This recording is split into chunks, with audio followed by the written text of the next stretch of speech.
L-edukazzjoni u l-kultura qed jiżżewġu f'Repubblikana, spettaklu dinamiku u kulturali li għandu lan li jeduka u jinvolvi l-istudenti fl-istorja li waslet biex Malta issir Repubblika.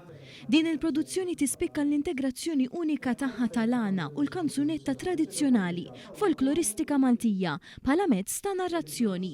L-ispettaklu se jinkludi diversi stili ta' għana akkumpanjati minn ħsejjes distintivi tal-kitarra Maltija biex iwasslu storja rikka u emozjonali lil udjenzi żgħar. Dan tħabbar waqt konferenza tal-aħbarijiet mill-Ministru għall-Wirt Nazzjonali l-Arti u l-Gvern Lokali Owen Bonnici u l-Ministru għall-Edukazzjoni Clifton Grima fejn ġie spjegat li l-produzzjoni se tibda mill-Iskola Primarja ta' Sant'Irmu fil-Belt Valletta nhar l-erba' li ġej fl-10 ta' filgħodu. Dwar il-kunċett ta' dan il-proġett tkellimna mal-artist Jeremy Grek. Pruvaw naqdu stil antik mużikali ma' wkoll l-istorja ta' Malta. Fil-fatt anka l-isem Play on Words Repubblikana. Imma l-iktar ħaġa li ħdimna fuq hija kif nistgħu nipproduċu dilana b'mod interessanti għat-tfal. Għax għandna din l-idea li l-għana hija boring, l-għana mhux interessanti. Allura għadni ftit żejra r-rap ukoll.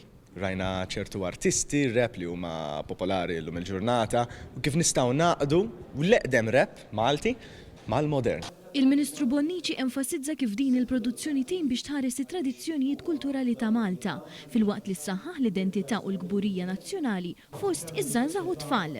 Ħobbu l-arti, ħobbu dak li għamilna Maltin.